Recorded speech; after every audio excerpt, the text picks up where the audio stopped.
Thank you for joining the Dr. Mollie James Show. My guest today is Dr. James Thorp. He is a board-certified OBGYN doctor and maternal fetal medicine specialist who has been on the forefront of battling wrong information during COVID and protecting his patients from an unethical and corrupt system. Join us as we cover today how this all unfolded, the history of corrupting the relationship between OBGYN doctors and their patients, and why women are targeted. We'll also get into the extent of corruption and how much money was spent in the propaganda campaign to try to get you to take a COVID shot. Coming up next, Dr. James Thorp. Today, I'm honored to welcome our guest, Dr. James Thorp. He has been an absolute warrior in the COVID front. He is board-certified OBGYN, maternal fetal medicine, and early on saw the dangers that COVID was causing his patients. So, Dr. Thorp, welcome to the show. Dr. James, thank you so much for having me on your show, and I've been looking forward to this for a long time. You and your wife have just done some amazing work. Obviously, you and I met through the COVID shots and the resistance that we were starting to raise some alarm bells. But even your wife joined the fight and helped uncover some data. So we're going to get to that. But tell people a little bit about your journey and how you got into being an activist for this. Yeah, well, I was a knucklehead, for most of my career. I was a very, very busy clinician. I graduated from medical school in 1979, so I will have been in practice for 45 years this June, Molly, Wonderful. and it's been a wonderful ride. I've always focused on high risk obstetrics. It's always been my passion. Um, I guess it goes way back. Just my mother was a labor and delivery nurse. Her name was Mollie, Oh. and early in my as a adolescent, I read the book by Morton Thompson, "The Cry and the Covenant," about Dr. Ignaz Semmelweis, and I know that you know of him. And so he had a profound influence on my life. But, really, I've been focused. I always wanted to stay away from the fast tracked university system. But on the other hand, I stayed in a clinical setting that was always affiliated um, with residents and students. And I've always published extensively. It's one of my passions. Next to seeing patients, it's doing clinical studies, asking simple questions to benefit my patients. One of the things that Ignaz, Dr. Ignaz Semmelweis taught me as a mentor, so to speak, what I learned from him from reading all of the history of his life. So, I you know, mea culpa, mea culpa. I drank the Kool-Aid. I believed everything that I was taught in medical school. I pushed vaccines. I was a vaccine pusher, really all the way up until after the turn of the century. I've always been honored by my my professional organizations. Gosh, the Society for Maternal Fetal Medicine, I was honored to be on their international board of directors for the whole country. And of course, that's international for 3 years at the turn of the century. And before that, I had been a board examiner for the American Board of Obstetrics and Gynecology. And I've done countless, research and teaching awards at the American College of OBGYN. So, it was, I just bought everything that they said. I believed everything they said. And here's the worst part. I even pushed vaccines in pregnancy up until probably 15 years ago, 10 years ago. But at the turn of the century,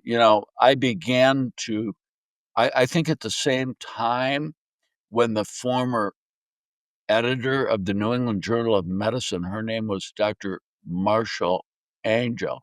You may remember her. And, in the late 90s and turn of the century, she had a decade or so on me. But when I read her expose on, the New England Journal of Medicine and how corrupt they were, and then I got into the pharmaceutical industry and looked at some of their stuff. Then I really looked at the vaccines in pregnancy and realized this is really a narrative without any there are no data whatsoever in follow-up. This is a narrative. It sounds beautiful, but it's a narrative that's made up. So then when COVID hit, as you know, in late 2019 and 2020, being in my profession, I had been using hydroxychloroquine for 45 years. It was a mainstay because it was used in women of reproductive age who had a much higher risk of autoimmune disease. By the way, probably a vaccine complication. So they were placed on hydroxychloroquine by their family practice doctors, by their surgeons, like you, by internal medicine doctors, by rheumatologists, by OBGYN doctors, and they would get pregnant and we wouldn't take them off because it was such a effective um, anti-inflammatory drug for autoimmune disease. So we left them on in the first trimester, in the second, third breastfeeding. And by the way, it was endorsed and pushed by none other than the CDC and FDA. And in fact, I have slides of this, I've captured it. They've subsequently deleted their pushing of hydroxychloroquine in pregnant women, in breastfeeding women, in Mhm. children, and bragging about how safe it was in those high risk populations.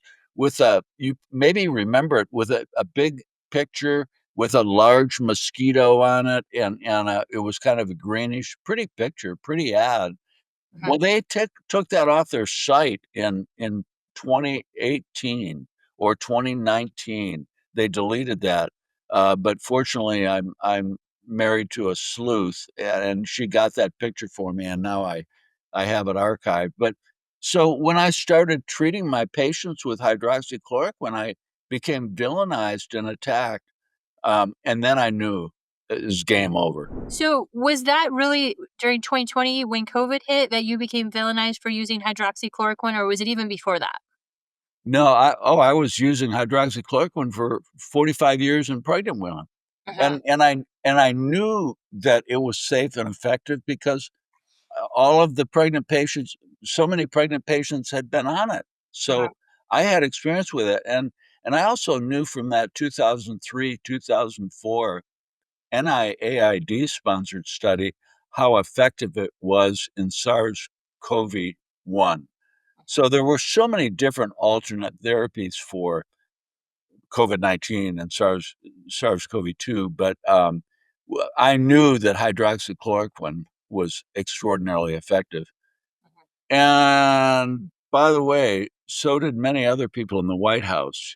Um, I'm reading another book called Unmasked right now, and Dr. Stephen Hatfill, he'd be a great guest for your show. He's a close friend of mine, Uh-huh. and we're on the Kim probably talked about him because Kim and I are in the research group, one of the founding members with him, the Advanced Biological Research Group. But he was the he was the chief scientific advisor for Peter Navarro in the White House during the pandemic, and they had stockpiled 62 million doses. And then they were just stabbed in the back by all the Faucis and underlings that convinced. And by the way, President Trump was treated very successfully with hydroxychloroquine. So, but the whole narrative of pushing the vaccine just overcame that, and that got scuttled. And had they put those 62 million doses of hydroxychloroquine out, pandemic would have been over in August. Uh-huh. Yeah. So, when did it become a problem for you prescribing it? Was it after COVID hit? And then what really made you start speaking out about what was going on, because you became on fire an advocate for your patients and for patients who were subjected to this. Well, I got really suspicious, and I got attacked for prescribing it by the local pharmacies and got into some trouble where I was employed, really around you. Aren't you in St. Louis? Hmm. Yeah, and my former employee, SSM Health, right, who Hmm. subsequently fired me. But it was taboo. You didn't talk about this, and it's like, I'm not, I'm not going to be using vaccines. I was very concerned about in the summer of 2020. I'm a nerd. I have my own. I have a lifetime prescription for a sophisticated uh, uh, statistical software package. Always done all my own statistics, and I've planned and carried out and funded not by pharmaceutical companies or not by the government, but my own randomized controlled prospective trials in the 90s in pregnancy.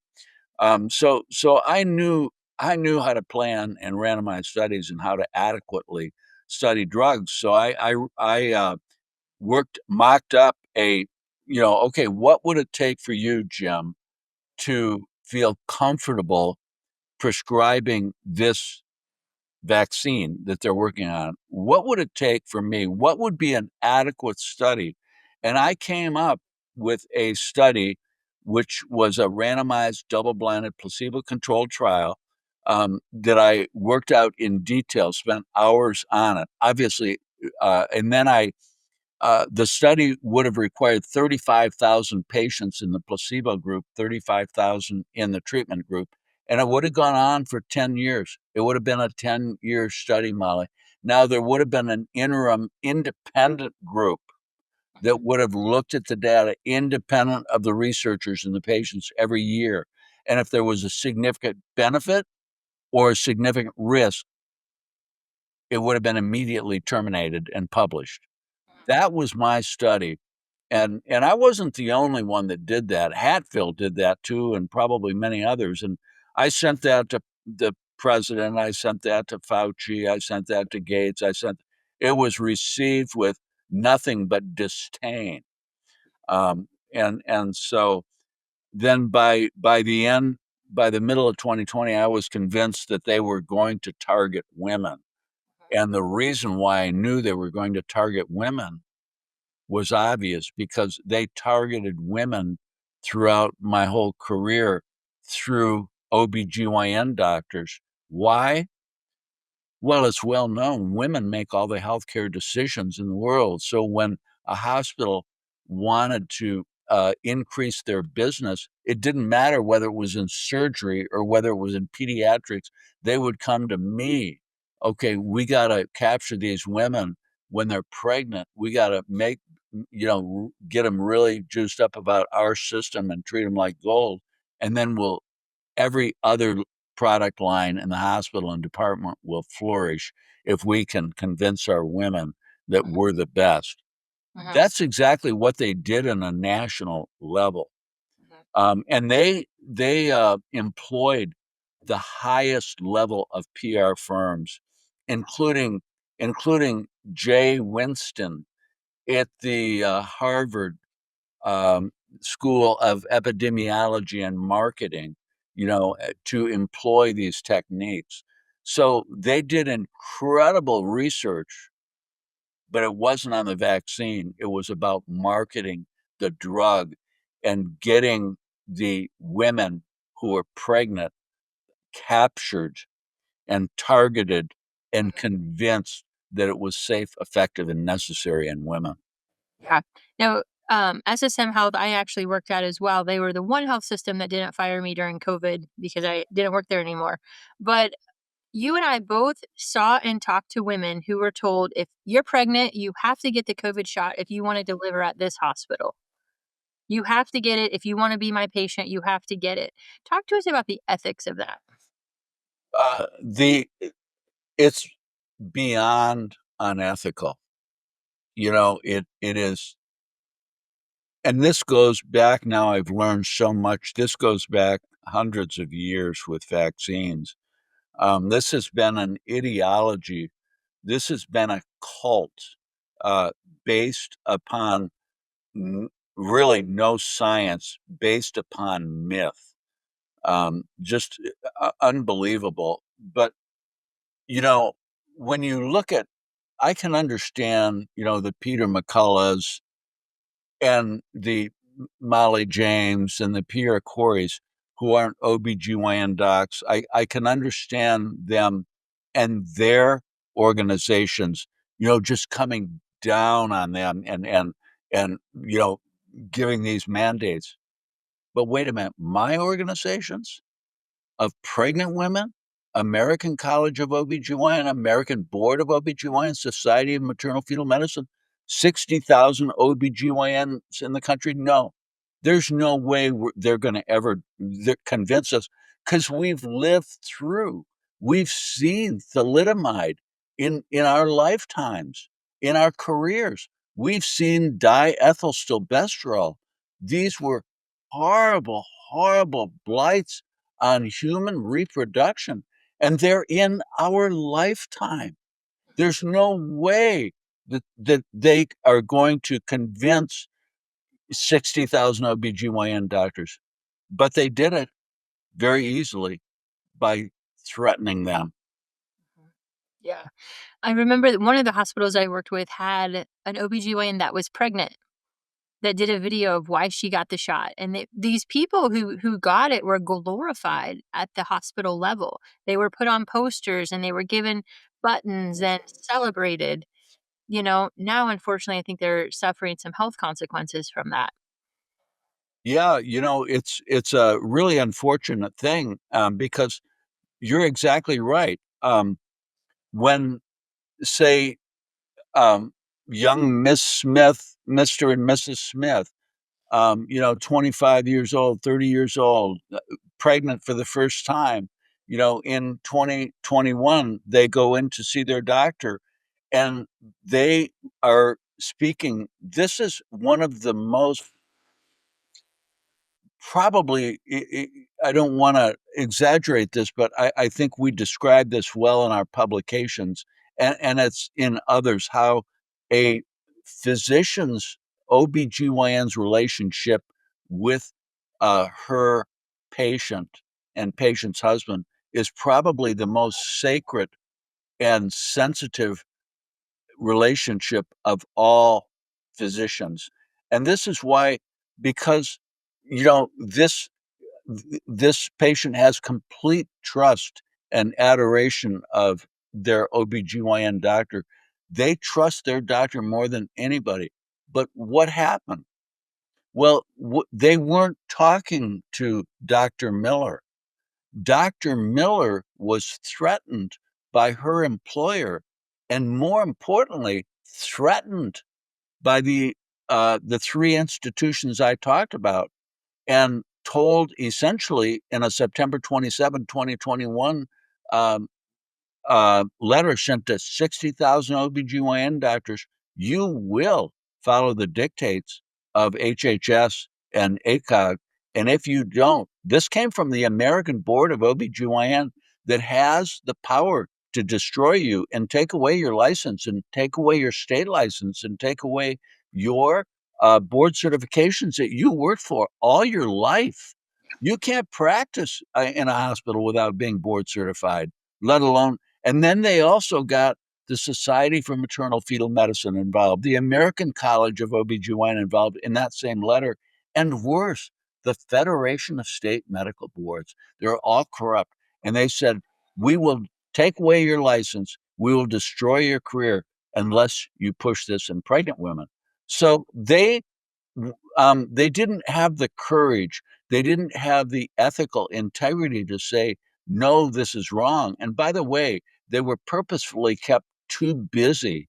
You got to see patients every 15 minutes or, you're going to, take a pay cut, all this kind of nonsense.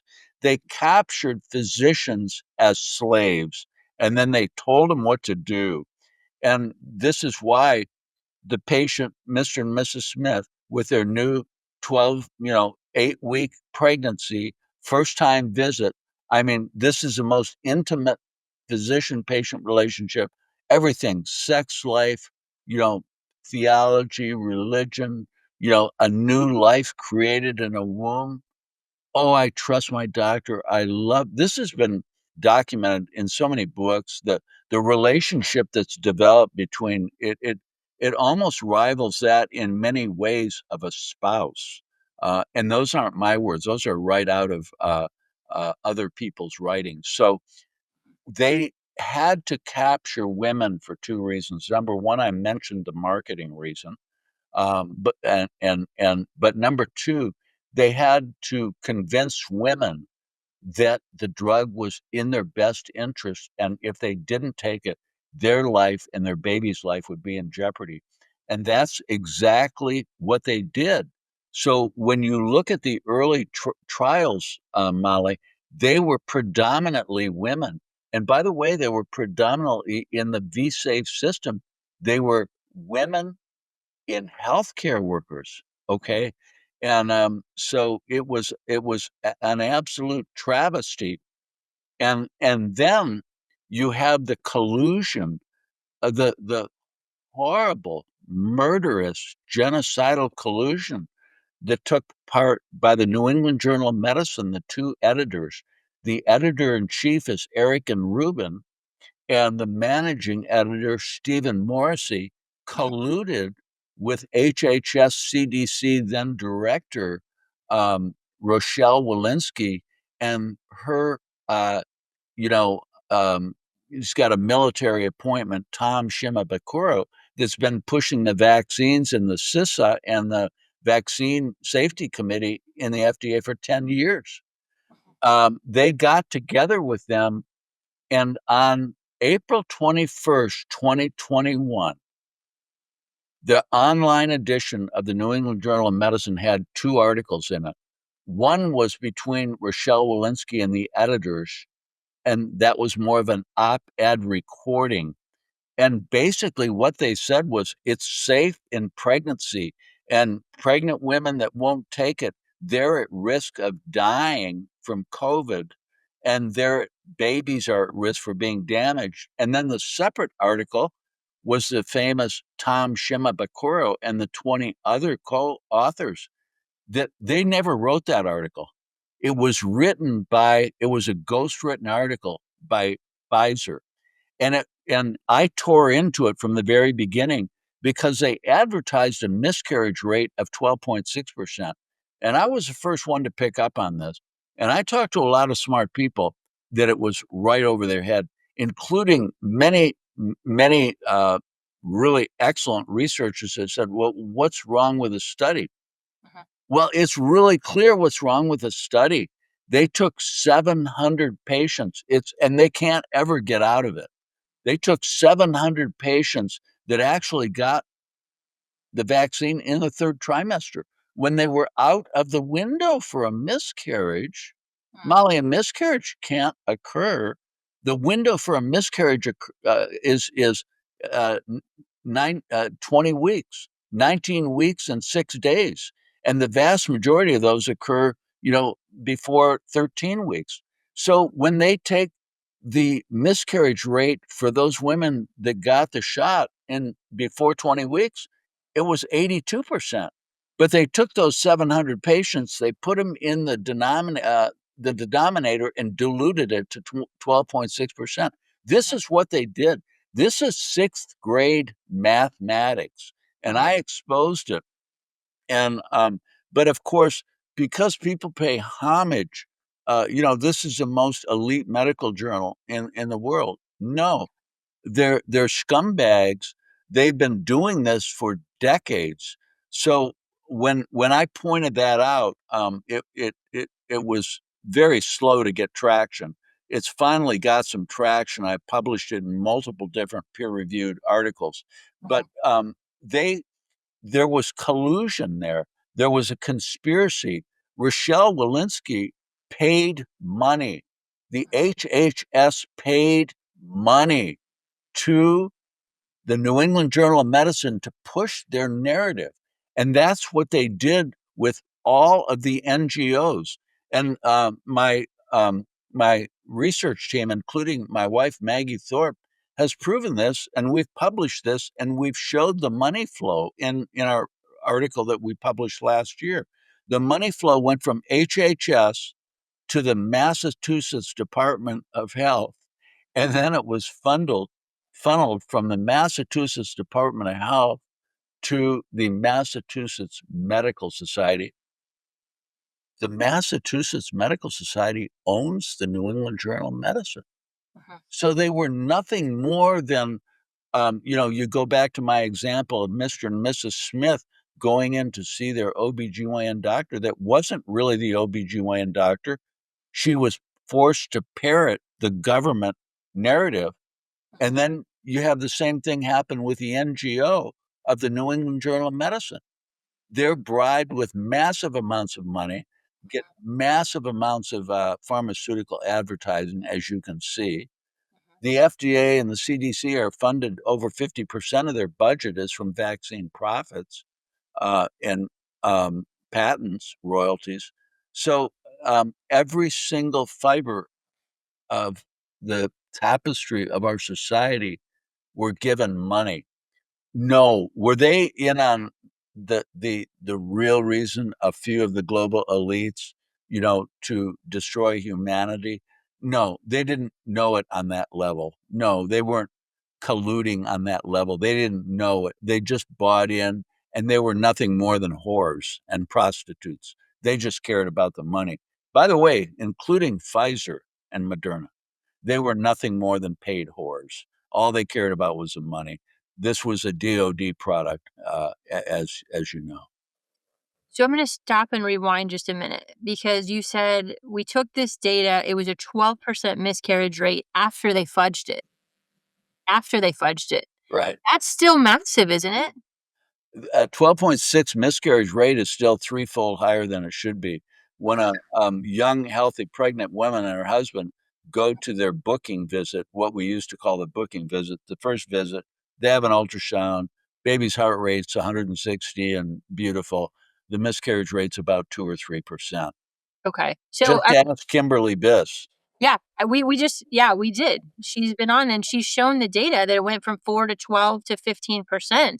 And that's kind of my point is showing a 12% miscarriage rate is nothing to brag about.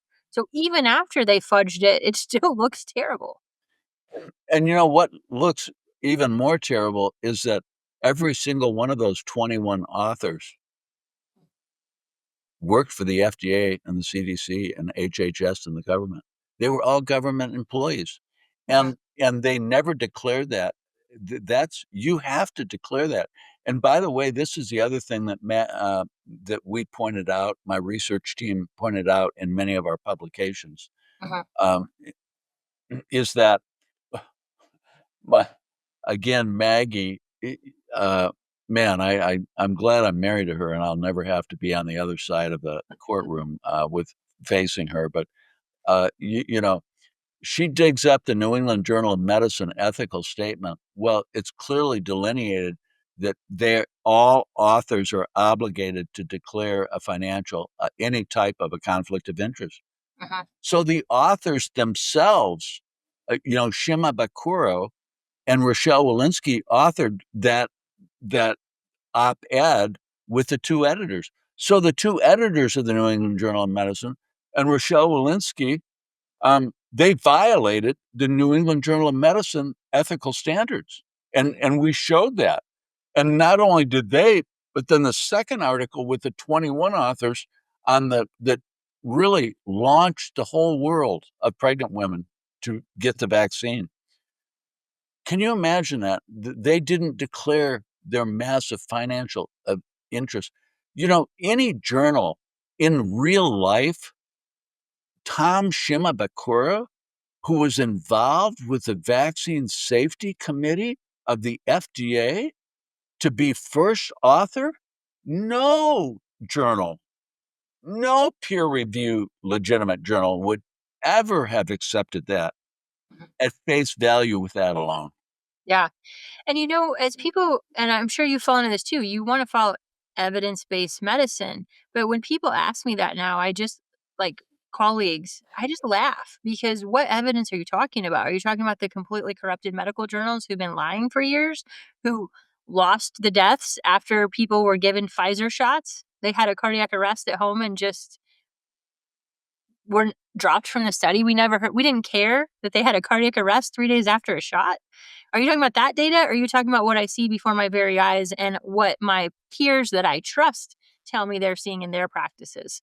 So, what kind of dollars are we talking about were funneled? Well, Give us a spectrum. I mean, when you look at there are so many different agencies that were giving out money, but let's talk about an overall. You're talking about probably $5 to $6 trillion that was used in the COVID-19 pandemic. It's probably more than that. That's from a couple years old. And by the way, that was right out of the Washington Post and the New York Times, and they couldn't account for the money. Now, when you're talking about how much went for the bribe, and I call it a bribe because if 186 billion dollars, billion with a B, and Maggie and I have published that, and we've sourced that, and we've site checked that, and we've published that in many different articles. 186 billion just in one program went to coerce over 420,000 hospitals and physician groups and patient care groups. Let that number sink in. $186 billion to 420,000 hospital systems, physician groups, healthcare corporations. This is, and by the way, the first of which was, as you know, Dr. Mary Talley Bowden's hospital in Houston, which was Houston Methodist, right? And the next one, and so they targeted conservative areas, in Texas. They targeted, made a big deal. You have to force your employees, you have to force, and if they don't, fire them. They have to have the shots. This is what they did. And after Houston Methodist fell, shortly after that, the rest of the hospitals fell. My own hospital, SSM Health, and by the way, go to my X account, anybody watching this, because I still have that. It's been almost 2 years now. It'll be 2 years on June 29th, 2023, that I was fired from SSM Health because I had testified in the United States Senate at the Ron Johnson Roundtable, and I was all over high profile media platforms, like yours and Tucker Carlson's and many others. I like to And think I'm on the same level as Tucker Carlson, but yeah, I think you do better journalism than he does in the medical field. Um, but when I published all these papers, and again, I published a lot in the last 5 years, I would give them to my chain of command. Listen, I'm a military. I'm a disabled veteran. I served in the United States Air Force. I know chain of command. So everything I published, I ran up the chain of command. At SSM Health, who is now affiliated, as you know, with St. Louis University, not once not once did they say, "Hey, Dr. Thorp, how about doing a grand rounds?" We have a huge academic community here in St. Louis. Why don't you do a grand rounds? Because 4 years ago, I invited anybody in the world to debate me. Anybody. My only ground rules were that it had to be public and it had to be recorded. Mhm. Nobody in my societies, nobody at the American board, nobody at the American college, nobody at the Society for Maternal Fetal Medicine, nobody at SSM would engage me. And it's like, at least let me present my case. Nothing. Taboo, dead silence, ignored. And then they took SSM Health, and this is on my pinned tweet for going on, what's it going to be, 2 years? My pinned tweet is what SSM did and exactly documenting that they took $307 million and they did it cheatingly, lyingly, subvertly. They did it under the table. Nobody knows about it. They signed, probably an NDA that they weren't allowed to talk about it, but they took 307 million, and we publish that. You can prove it. Anybody watching this can pull up you can go to America Out Loud platform and look Maggie Thorp and Jim Thorpe and look at our articles. And the one in December of 2023, we published that. You can look up your own hospital. Every hospital took the money. And part and parcel with that money that they took was a cooperative care agreement. You will follow all of the narratives. And if you deviate from them, you're going to have to pay the money back. If you don't deviate from them, the money is yours to keep. Wow. I absolutely knew based on my practice that the mandates were coming from the administrative office, not from the medical director office. Because at every hospital I was at, I had taken care of more COVID patients than anybody, just because of the unique situation I was in. And never once was I invited to participate in the discussions about what is the best practice. Not one time, just like you. Not one time did they include you in any of this. Same thing. So, and talk to us about your book. You are so lit up. You have this book that is out, Sacrifice: How the Deadliest Vaccine in History Targeted the Most Vulnerable. Yeah, and thank you. Um, the first thing I'd like to say about the book is that I'm not the sole author. It was my inspiration, and it was something that I felt that my Lord and Savior uh, was kind of had to slap me upside the back of the head because I swore I would never do it, and that's a lesson of itself. Don't ever say you're not going to do anything because God will come around and prove you wrong. Anyways, I relented and said, okay, I'll write the book. And boy, it was 2 or 3 years of arduous work, an incredible amount of research. But I was fortunate to recruit Celia Farber. Celia Farber is not a doctor, not in the healthcare world, but let me tell you something. She's a much more famous journalist than I ever will be. Celia Farber, who by the way is decades my junior. I know women don't like to talk about age, but she's much younger than I am, by at least a decade and a half, or maybe 2 decades. I turned 72 years old on Wednesday. Oh, So, happy birthday. thank you. So, she broke the Fauci scam in AIDS, HIV. She was the first investigative journalist to blast that out. If I'm not correct, it was either in Rolling Stone or maybe it was in Harper. It was a massive article where she disclosed everything, and she's been voraciously attacked by the powers that be, by the deep state, by the medical industrial complex since then.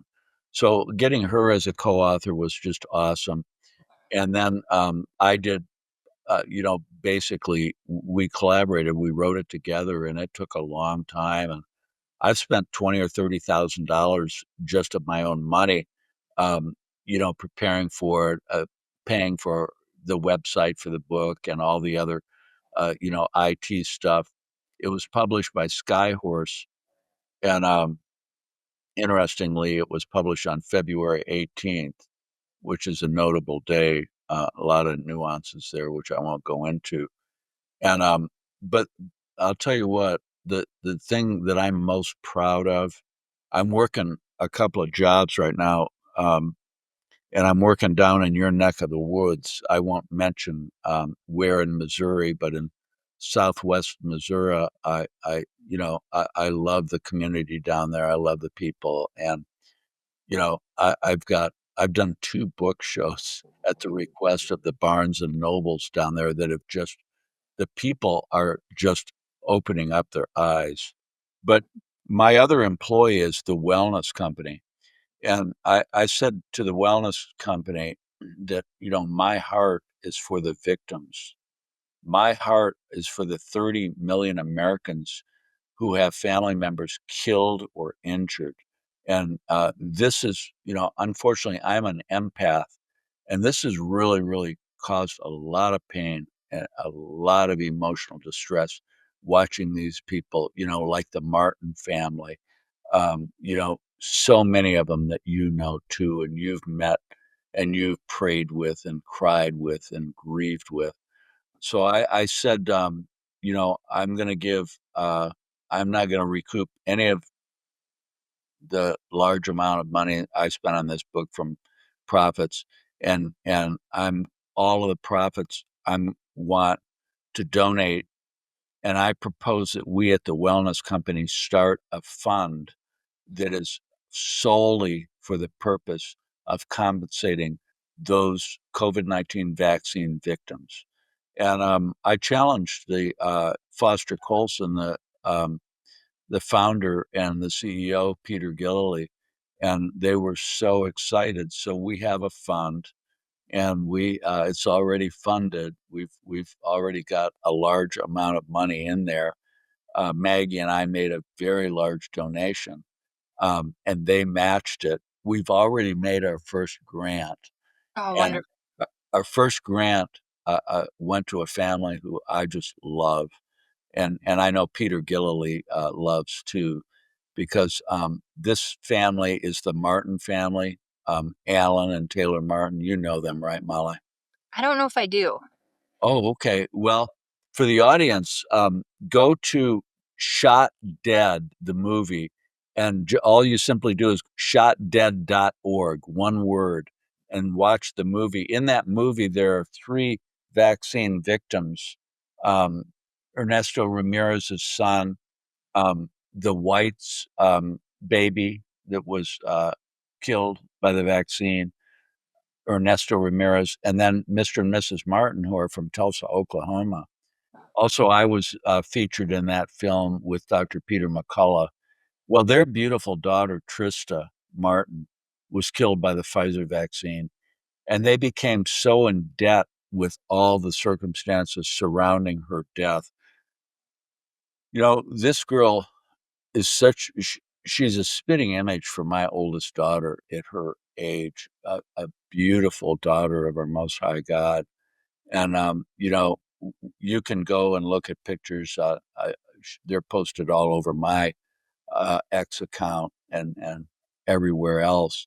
But they incurred a massive amount of debt. So the Wellness Initiative, which is the name of our fund, it's a 501(c)(3). Anybody can donate to it. We took care of all of their debt, which is a massive amount of debt, wiped it clean. They couldn't even afford a headstone for their daughter. But in that movie, watch that movie because it's a testimony. It's powerful. It was put on by Taryn Gregson, produced that movie through We the Patriots USA.org.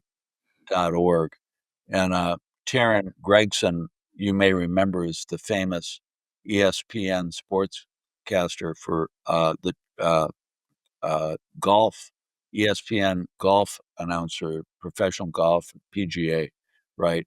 And she was pregnant in 2021, and they tried to force her to take the vaccine when she was pregnant. She refused. They fired her. So she started that group, and she lives around your neck of the woods too. I think she's from the St. Louis area. Yeah. Not far. I visited her family last year, and they live very close to you.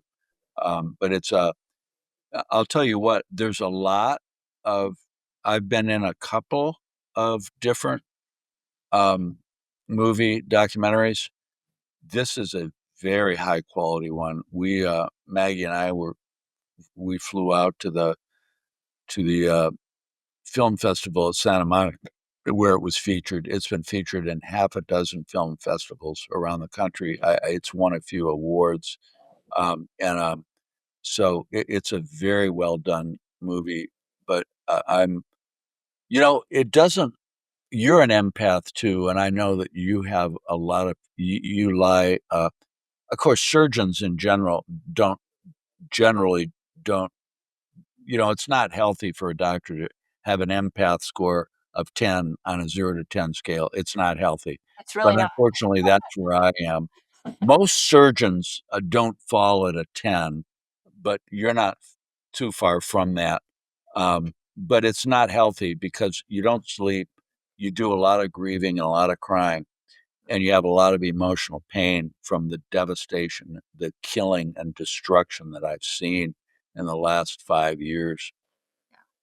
Yeah. For people who maybe aren't following you yet, where can they follow you, find you, keep track of your story and what you're doing? I have a website that it's in beta. It should be opened up. It's doctor is in drjathorp.com, Mhm. drjathorp.com. And then on X, it's JATHORPMFM at and MFM. It's an acronym for my subspecialty, maternal fetal medicine. So X at JATHORPMFM, no E on the Thorp. Yeah. So, as we close out today, I want to share people with people a story. When I first got fired, you were one of the first people to call me, and I remember that conversation because you said, "We'll be there. If you go before the boards, we'll be there. If we need to have a press conference, we'll come and help you." And you were one of the first people who did that. When was that? That was in October of 21.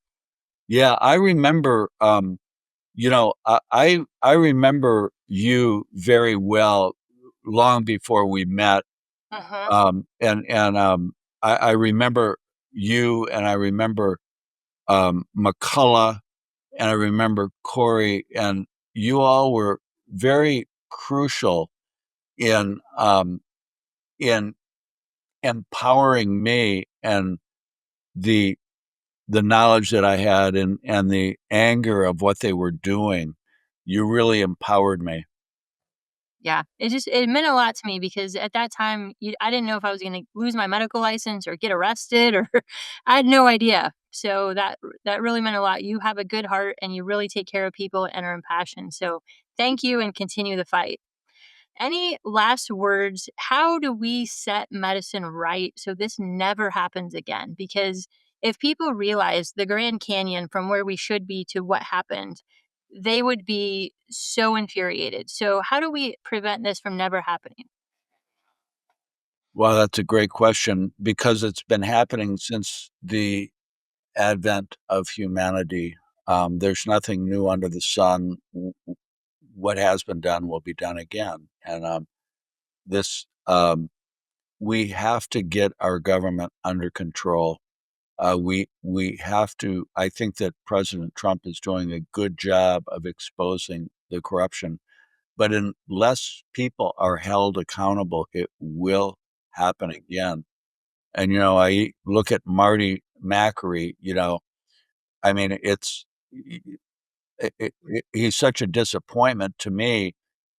Because he, of all people, heading the FDA, comes from the most corrupted institution in the United States of America. It's controlled. He comes from what? Baltimore, Maryland, Johns Hopkins, who received more funding to push the COVID-19 narratives than any other university in the country. They got $1.3 billion. So here we got Marty Macri, who was pushing the vaccines early in the pandemic. Now heading the FDA. Well, that's not a really good sign. I don't. I just I keep the faith. God's still sitting on the throne. Um, you be you. Don't change. Get up every day. Fight the battle. Occupy until the good Lord comes back. That's what you're charged to do, Molly. And that's what I'm charged to do. No matter what happens, God is still sitting on the throne. And every one of these corrupt bastards will end up kneeling to the truth, which is Jesus Christ, and which is exactly medical freedom and what we're preaching and we've been talking about for the last 5 years. Every soul, past, present, and future, will end up, every person that's pushed this vaccine will kneel before the truth and see the truth. It's only a matter of time. So just keep fighting the good fight and do not become despondent. We'll continue to be attacked. In many ways, they're coming down harder. They're not relenting. I don't know if we'll see victory in our lifetime. If history serves as a teacher, it was 30 years after Dr. Semmelweis was tortured and maybe killed, imprisoned in an insane asylum. It was 30 years after the doctors who were pushing cigarettes as safe and until they were in the grave that cigarettes were acknowledged. Same thing with DES, same thing with thalidomide. Um, you know, so I'm not real hopeful that in my lifetime that we're going to be acknowledged as being on the right side of history, but it's irrelevant. We know we are. Keep fighting. I love that. Dr. James Thorp, thank you so much for being with us today. We'll hope to have you back and keep us updated as things evolve. And thank you for tuning in to the Dr. Mollie James Show. Tune in next time for the next guest.